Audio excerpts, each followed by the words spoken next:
Yo, we got Mr. Leroy Scarlett live on the line. Good night to you, sir. Yo, greetings, world. Yeah, man, give thanks. How are you? Everything blessed, everything blessed. Right, I was looking through your bio, and it's very interesting, very informative. It's very detailed as well, and it seems to me you have a lot of years inside the industry. Yeah, I have serious amount of years. I start very early, between 5 and 8. I'm out there doing it. So it's a long journey, Brethren. I don't know if you have enough time to actually listen to the stories, but anyway, tell me where you want us to start and we kick off. Well, let me get some things for people who don't know Leroy Scarlett is. He has been affiliated with people like Kilimanjaro, that's the sound system from back in there. Rebel Tune, Kilimanjaro, and people know Kilimanjaro from the Great Ricky Trooper. In his bio, he have mentions like Stanley, Music Mountain Studio, Mossy Foundation. He's done some work with Boris Gardner, Black Euro, Two Centimeters, Marcia Griffith, Sly and Robbie. Shall I keep going on? Yeah, you can go on. Let the fans know go on, The listeners understand exactly what's going on here. And of course, he have done some work with Gregory, Dennis, and Frankie Paul. Yes. Right, so like I promise you fans, this is edutainment tonight. Education and entertainment. Real thing. So this is where we're gonna start now. We're gonna start at Music Mountain Studio, because a lot of people will know the history of reggae studios, how hard it was for some studios, and a lot of artists, they didn't have a lot of studios that time in close proximity. So tell us a bit about the Music Mountain Studio. In that time, we only have like Music Mountain, Dynamic Sound, we have Tough Gong, Sonic Sound. It's just a few studios them time. Or 4 or 5 big studios, but Music Mountain was the leading one at the time, So working with Boris Gardner, Black Euro, as they would say, icons in the music, how was that experience for you? Well, first, before even start working with them, it is a blessing for High, because my cousin actually owned the studio, Music Mountain, which is Chris Stanley. So I get opportunity to meet every single one of the artists, even before the studio completed. We have people like Grace Jones on the ground, used to cook for them, Billy Paul, Millie Jackson. So it's like I grew up in a celebrity home, really, you understand? So then come Music Mountain, and when Music Mountain actually finished, we have Jimmy Cliff was the first Jamaican artist who actually came in the studio, opened up the studio, and we bless it, and, we kick off with Jimmy Cliff. Yeah, so being there at the studio now, when Jimmy Cliff left, we actually have Boy George from London flew in, to do a session in the studio. Yeah, and he was there for like about a month or something like that. Yeah, with Tyrone Downey, the keyboard player from Bob Marley and the Wailers, he was doing some stuff with Boy George, So then now we have Big Youth Buchanan. Yeah, he actually do an album for Chris Stanley, which is my cousin from Music Mountain. Then we have Toots, Iber Toots. Toots is a general, he's a star, he's one of my brethren, trust me. Jimmy Riley, the next one. Yeah, we done an album with Jimmy Riley in the early days back then. Big U Buchanan, we actually also do some stuff with him as well. But as time go by, the studio start to get real established. We have different musicians, different producers from all over the world. Yeah, so there comes Black Uhuru. Yeah, with the Grammy album. That Grammy album, Solidarity album, actually done in Music Mountain Studio. Yeah, so that's where I get to meet Sly, Black Uhuru. Yeah, I used to love cooking.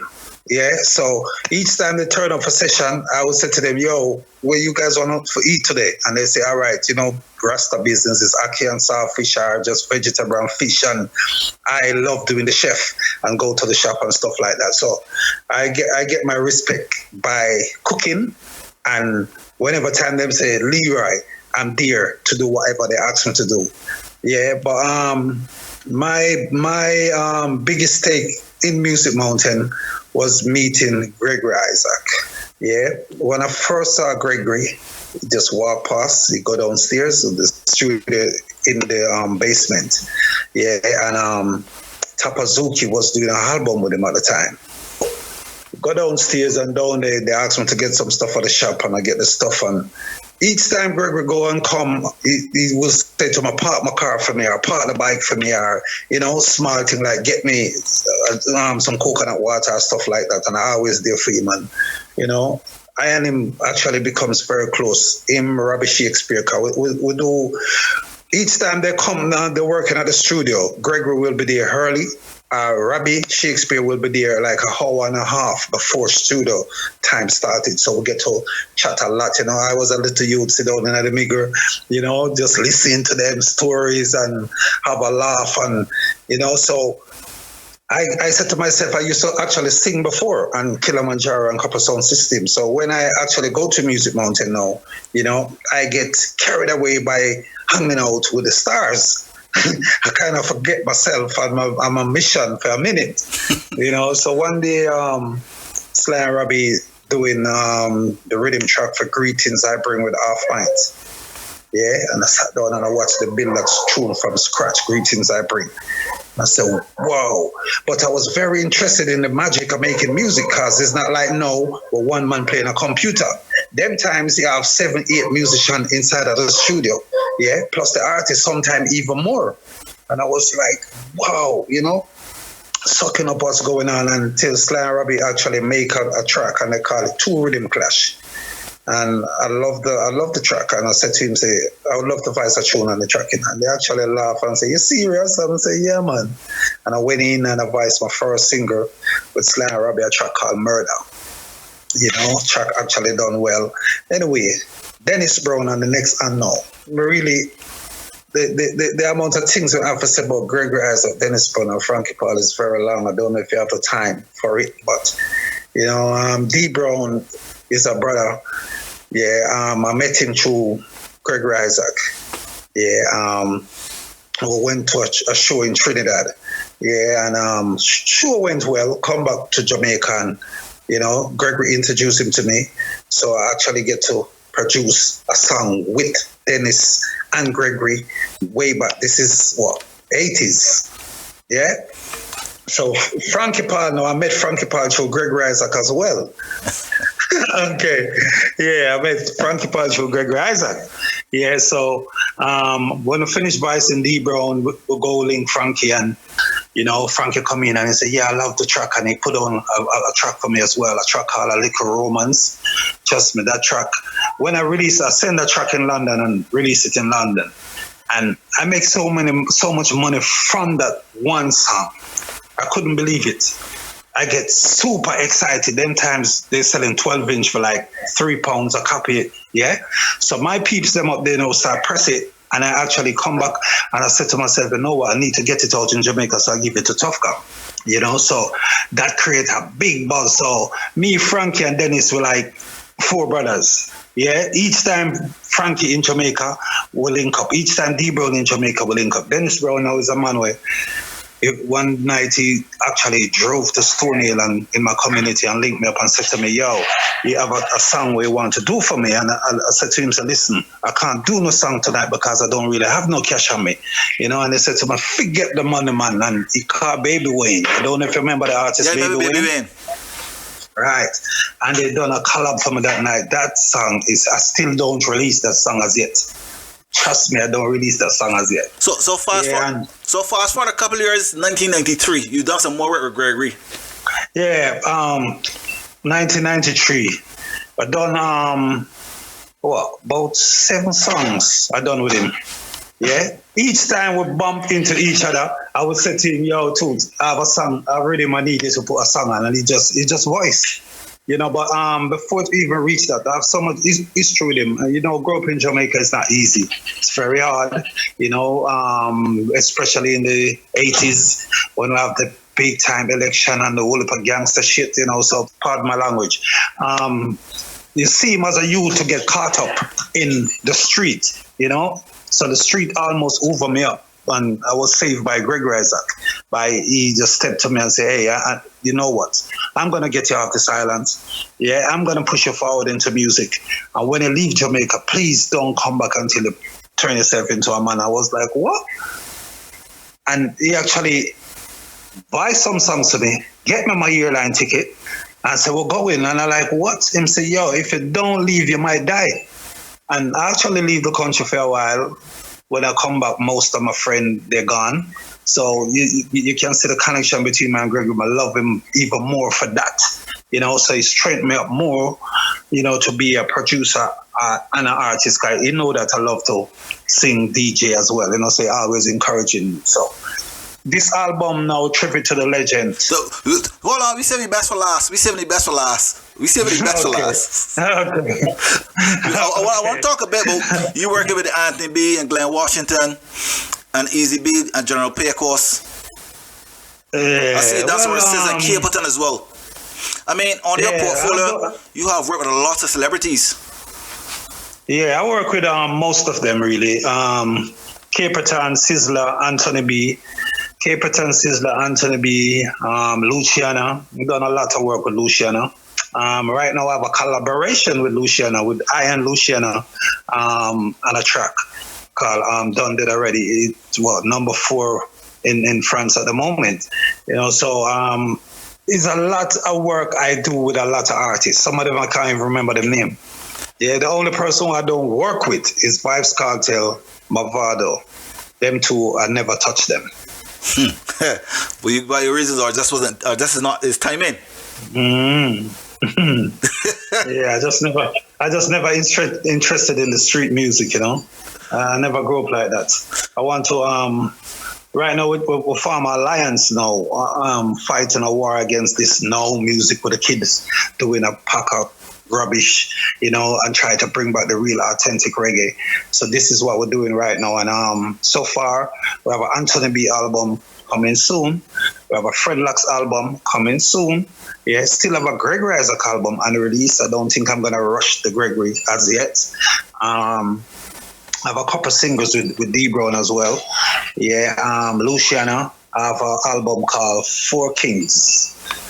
With 4 Luciana, 4 Sizzla, 4 Capleton, 4 Anthony B. That album is something to look forward to. Just let me ease back a little bit. Tell us about the Reggae Powerhouse band. The band was very diverse in terms of nationalities. Yeah, well, Reggae Powerhouse band, I formed a group just because the way the music turned. There wasn't any vinyl selling, no CD selling. So I said to myself, what am I going to hit now? I have a lot of songs just showed on master tape, and I said to myself, I have to find a way to, you know, set things up that, you know, I can continue making music and also make a salary from it. So I flew to Antigua. I done a show in Antigua with Sanchez Frankie Paul. That was the last show Frankie Paul did before he died. God rest his soul. Yeah, and on that show, I met a little singer in Antigua, and I said, you know what? He have a little vibe, I'm gonna try with him. And Frankie said, yeah, man, he's not 50%, not even 50%, but we can make him to be a star if, you know, he build himself. So I said, okay. After the show, I signed him. I flew to Trinidad, and I met an artist in Tobago. Yeah, and I was so shocked because a radio DJ said to me, hey, let's go to this club to see this guy doing a showcase. And I said to them, which guy? And them tell me Pernell Winchester. Yeah, Pernell Winchester, that's his name. Yeah. So I said to myself, I'm in Trinidad, so I'm listening. I think I'm going to hear soca because I am in Trinidad. The guy sung some songs, over 20 songs, straight reggae, hardcore. I said to myself, wow. So I signed him as well. Yeah. Went back to Antigua, met a guy from Guyana. Yeah, but he's living in Antigua. I signed him as well. I said to myself, you know what? I'm going to try and do something what no one ever do before. You know, just use some island guys. Don't use no Jamaican as lead singer. Yeah, use Jamaican as musician and I as a producer and the island guys and see it work. And we do a collaboration with Luciana, a song called Roots. And that song took off. Yeah, so that's where we just start rolling from there till we do a collaboration with Michael Rose, we do a collaboration with Sizzla, we do a collaboration with so many names. I can't remember all the names, but you know, putting it together, it was a joy because one, they are not Jamaicans. Yeah, everybody in Jamaica still want to know who is these guys. Yeah, where you find them from? So that really feel good to me. The Reggae Powerhouse band mean a lot to me. That's where my head at right now. My heart is with Reggae Powerhouse band right now. So I'm trying to build an empire with the Caribbean youths, not just Jamaicans. And it doesn't limit. We don't limit ourselves. We just say, okay, we have one lead singers, because we already have 3 lead singers. I know I'm signing a female because there's no female in the band at the moment. So I just get a female from Tobago. You don't want to hear this female. Trust me. I see the Reggae Powerhouse band, the debut album was in March 6, 2020. Tell us a bit about the Reggae Powerhouse and Friends Series 1. The Reggae Powerhouse Band and Friend album is 16 tracks. The musician, we use some musician from Reggae Powerhouse Band and Sly and Robbie. Yeah, Dean Fraser. We use some of the top musicians. As I said to you, we have collaboration with Michael Rose on it. Black Uru, we have a collaboration with Black Uru on the album as well. We have a collaboration with Luciana. I think we have 3 or 4 collab on the album. And the album, I put together the album. I started it in Antigua. Yeah, do a few tracks in Trinidad, and then I flew to Jamaica and complete the album. It was a good journey, But the album is very special to me. I personally think I could have do a little better job with it, but everybody think it's superb. So, we give thanks to that. Fast forward to 2020, 2021, I'm seeing tribute to the legends. Gregory Isaac, Frankie Paul, Dennis Brown. That's a big one. That's a huge one. That's a huge one. You know what? That album, I actually wake up on the morning and running through my stuff, and I said to myself, I don't hear the radio DJ playing Dennis Brown. I don't hear no one talking about Frankie Paul. I don't hear no one talking about Gregory Isaac. What's going on? And I said to my partner, I said, hey, you know what? An idea come in my head, and he said, what is the idea? I said, listen, we need to do a tribute to the legend, gone but not forgotten. You understand? Because they're gone, but they should never ever forgotten. And he said to me, you know what? That's a brilliant idea. And I shoot it. I called Sly Dunbar, and I said to him, hey, I'm going to drop this album. What do you think? And him tell me, yo, the concept alone, tribute to the legend, the album is off the hook. So I said, okay, cool. That was the green light for me with the album. And I start put the tracks together. Some tracks on it come out before. Some of them never released before. That album is very special to me because those 3 artists is my 3 brothers. Understand? Gregory Isaac saved my life, my first passport.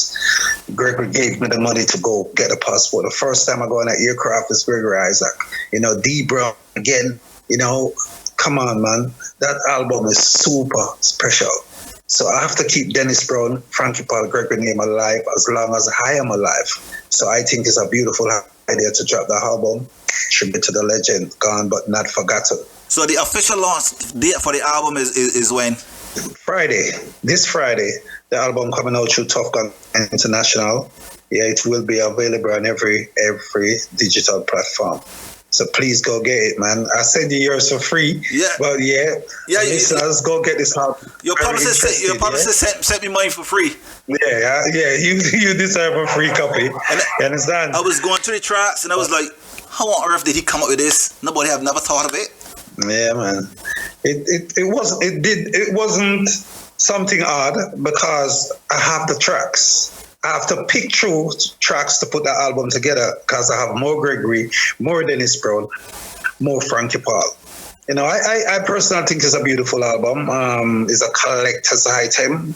All music lovers who really love reggae music and embrace reggae music should have a copy of the album, Tribute to the Legend. Now, these three artists have done a lot of work. You have put in a lot of time. I think on our telephone conversation, previous conversation, you've done over 30 years in the business.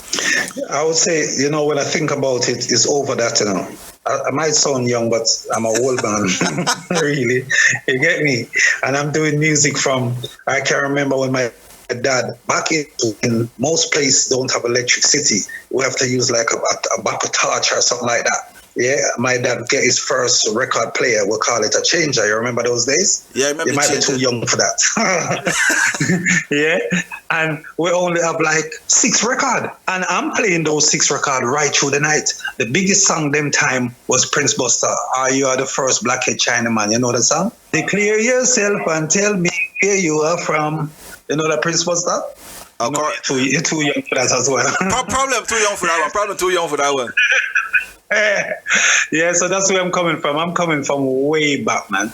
Yeah, way back from late 60s, 70s. What? I was having fun 70s with music and sound system, you know?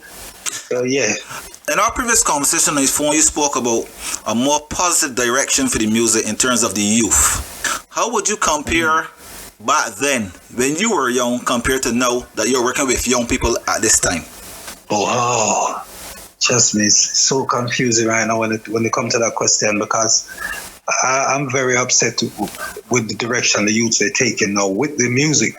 You know, what really happened is this. All the real producers, most 95% of the real producers stop produce records. 1, most of the artists, they don't have discipline. 2, we have a problem with sales in records for the last 15 years. Vinyl stop sell, CD stop sell.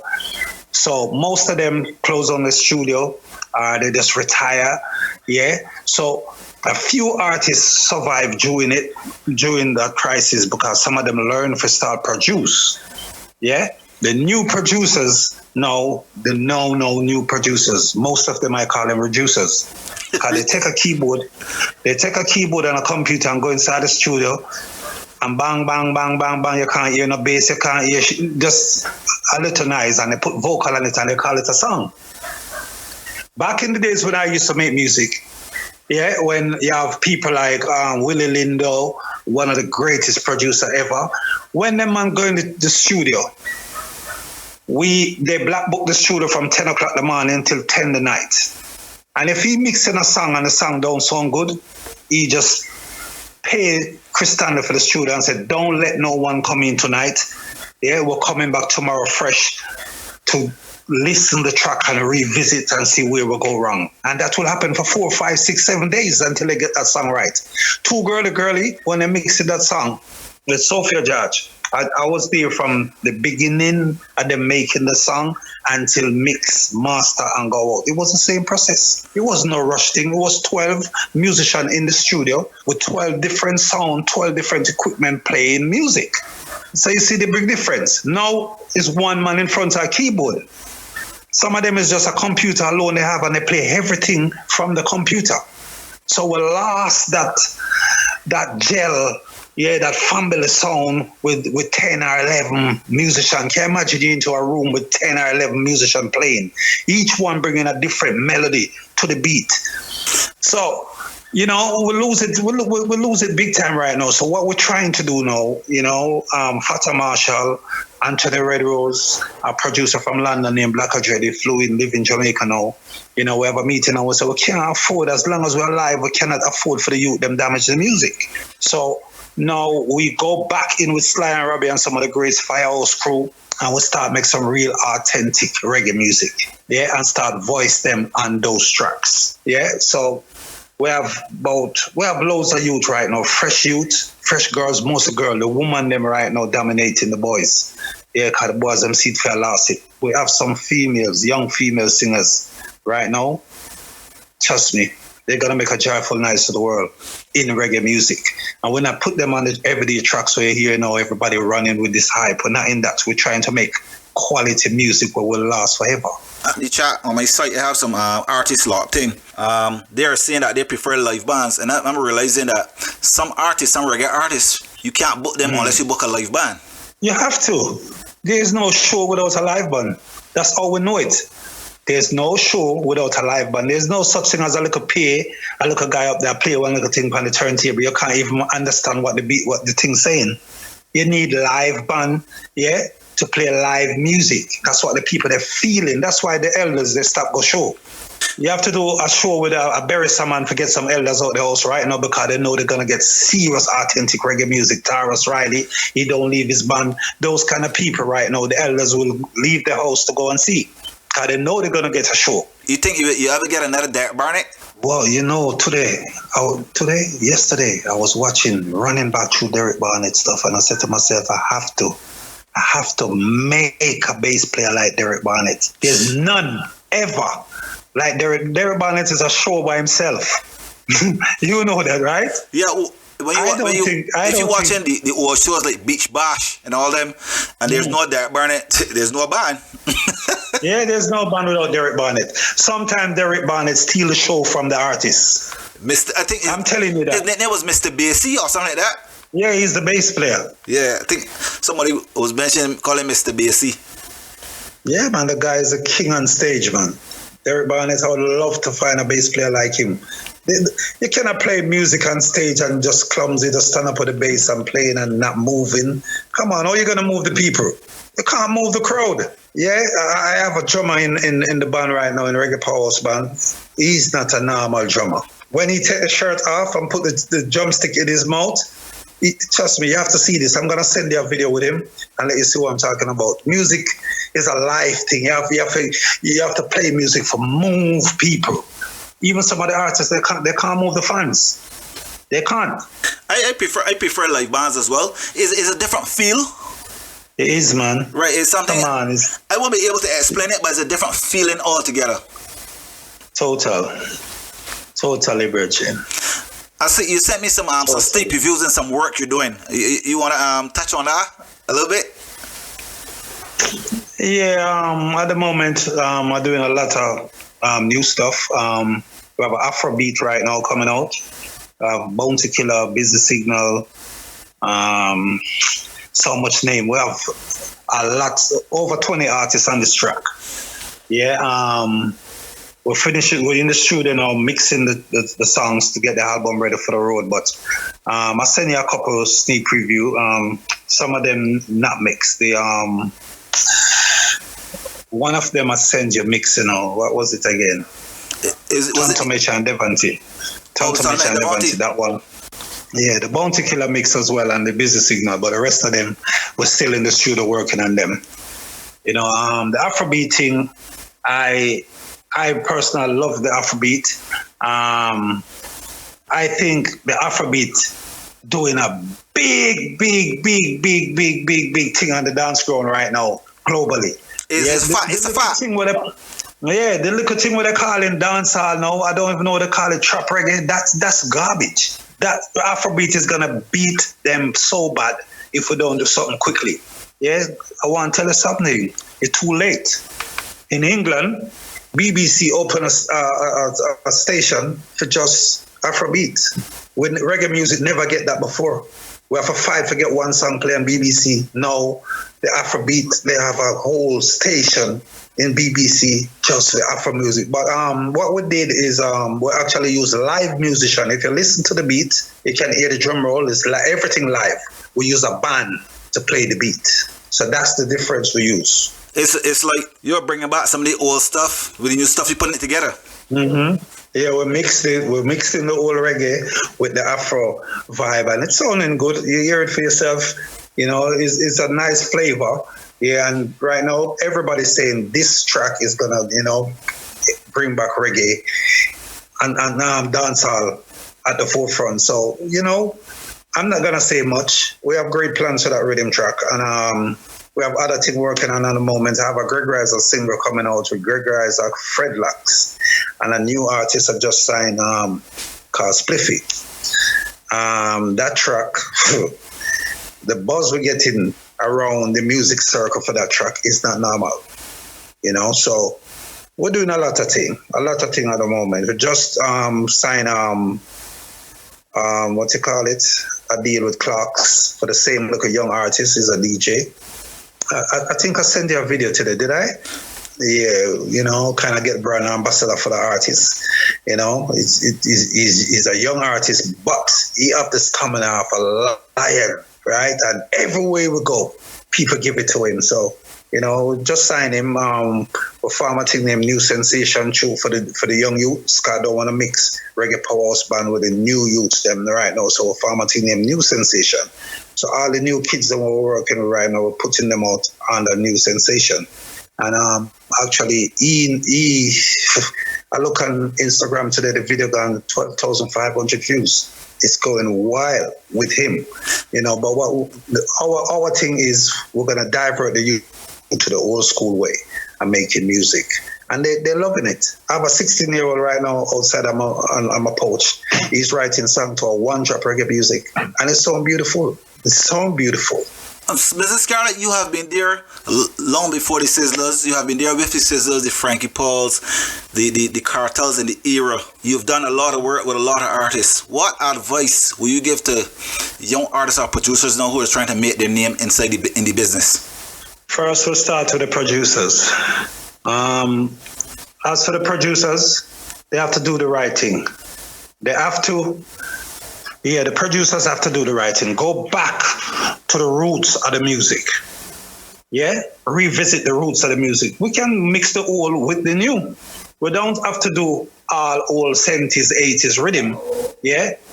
We can mix the old with the new. I update some rhythm from in the 70s, and if you hear them now, you wonder, where did I hear the track before?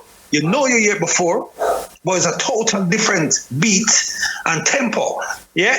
So, as for the producers, they need for us find proper musicians. Yeah, don't try cut corners. Cause some of them say, okay, if I go link Tom will play a rhythm for me 200 US and that's it. Nah, that's not making music. That's taking shortcut and try to make something where he feel is music.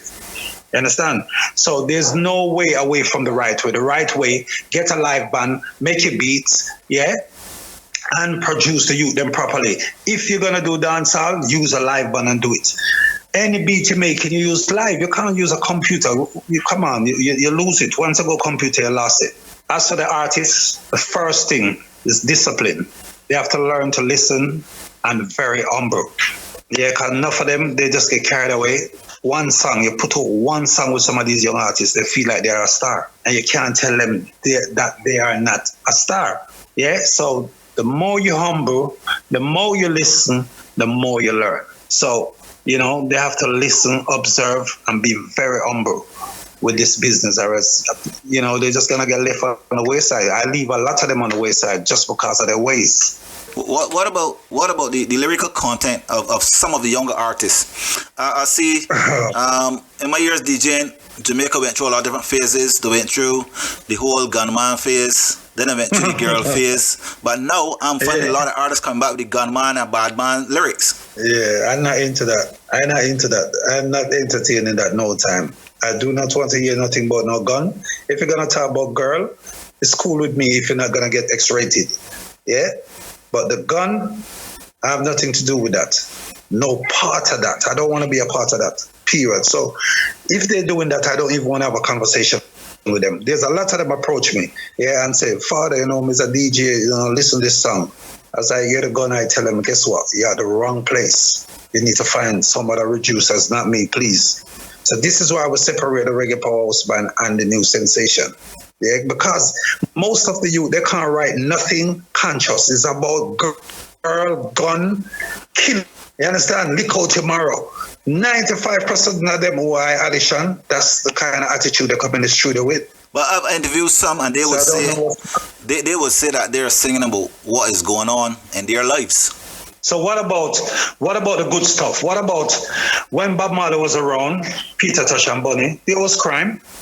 You understand?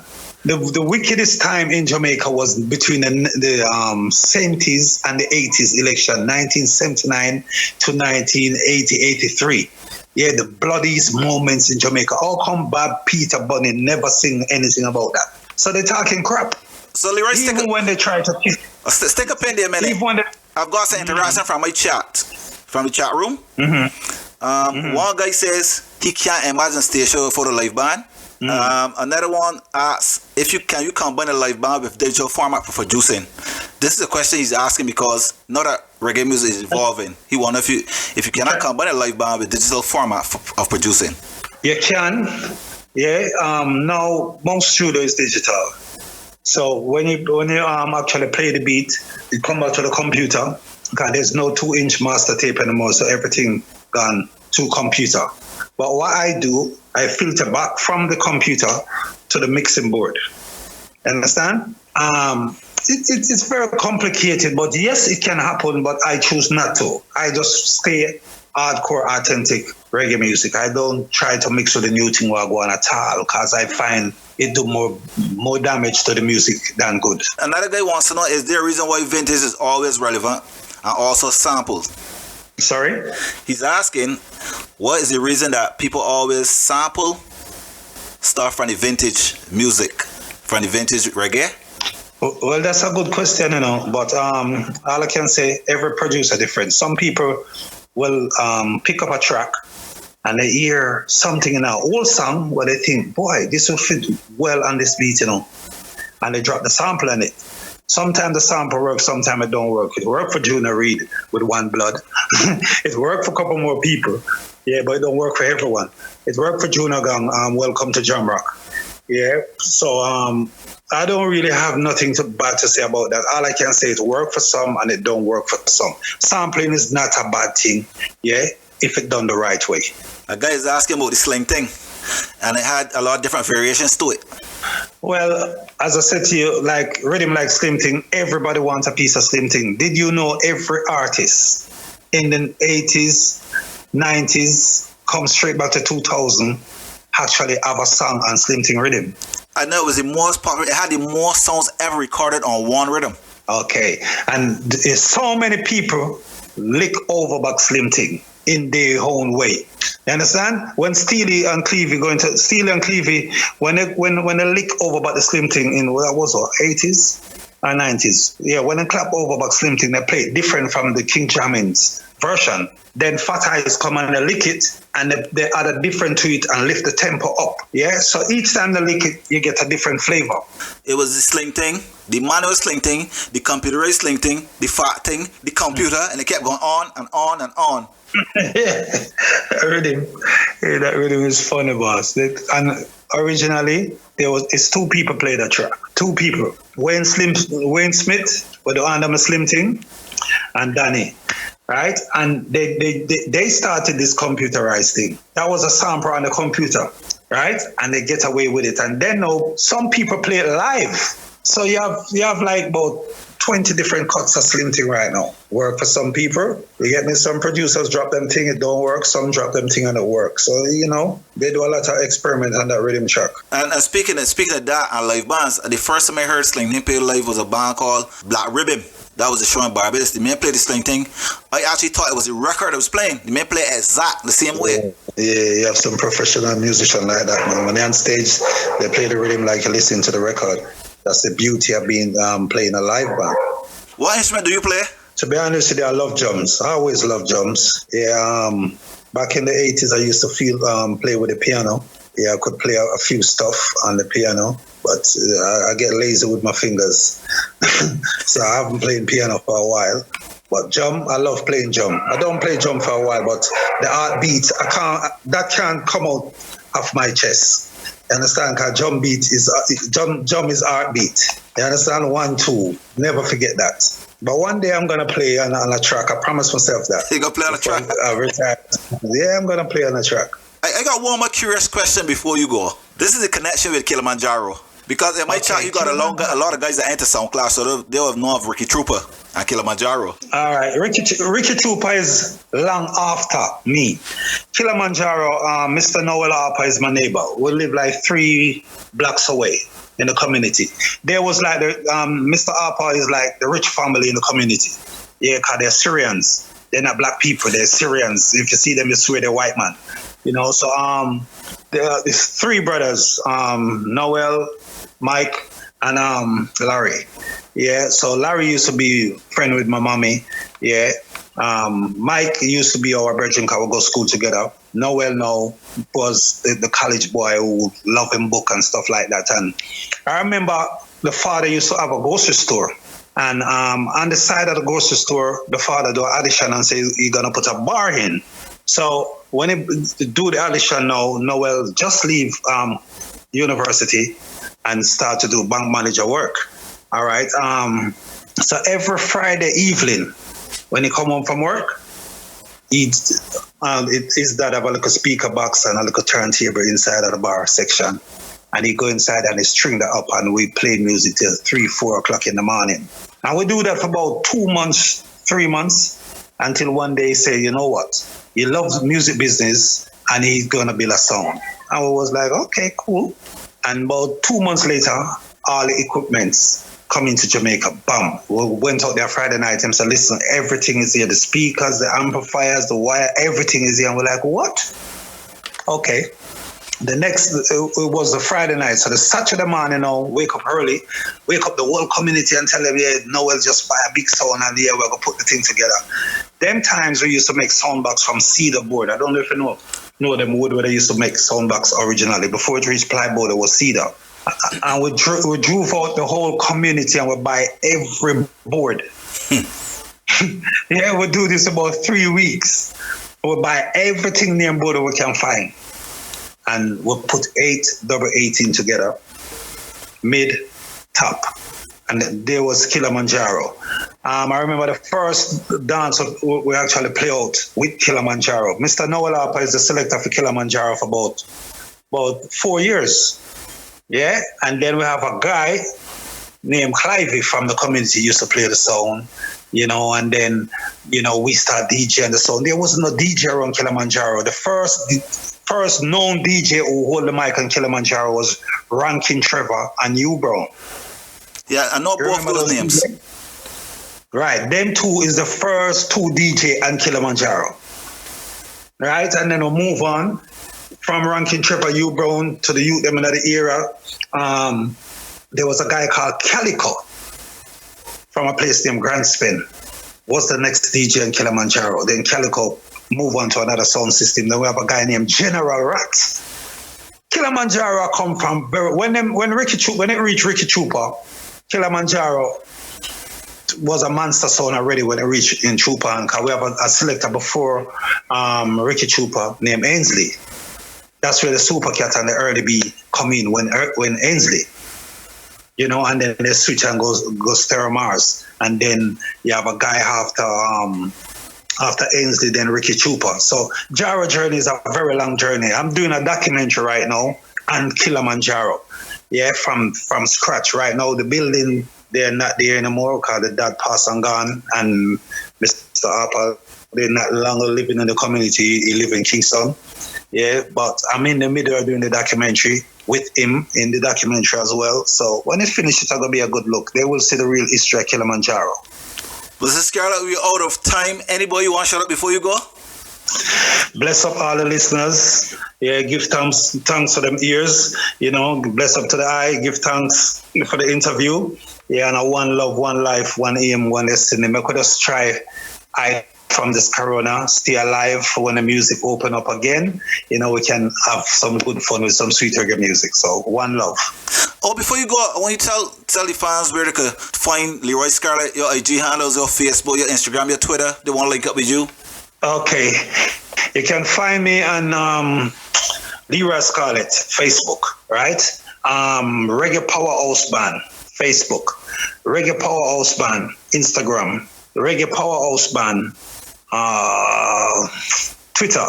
Yeah, you can email me at reggaepowerhouseband@gmail.com. Yeah, if you want to find me on WhatsApp, you can use 1268 722 2091. And the official launch date for the tribute to the legends? This Friday. Yeah, we're gonna have a little indoor party for the launch and the tribute to the legend. You gotta send me some footage. I will do. Yeah, we can't have a lot of gathering, but we're gonna have some fun anyway. Celebrate Greg Raza, Dennis Brown, Frankie Paul, tribute to the legend. Come on, man, gone but not forgotten. We cannot forget those people. So all the music lovers, please go get the album. All digital platform, courtesy of Tough Gang International. One love. Mr. Scarlett, I want to thank you for passing through, taking time out from your busy schedule to chat with us here on Island Linkz. It was very informative. I know well, my WhatsApp going off already. I know that a lot of people are very educated now about certain things, about the part you played, the artists you meet, the producing, the level you're at, and the way you see music going forward, and what you're doing for the youth. I mean, it's a good look. All right. One thing before I go, any artists listening, I'm really interested. I would love to work with some. I don't have any artists from Barbados and a couple other islands. If they're listening, touch base with me. You know, send me what you have, and I'll definitely do the best I can. Yeah? So, have a good night. Thanks to the listeners. Thanks to the eye. One love, brother. Take care of yourself. Once again, thank you for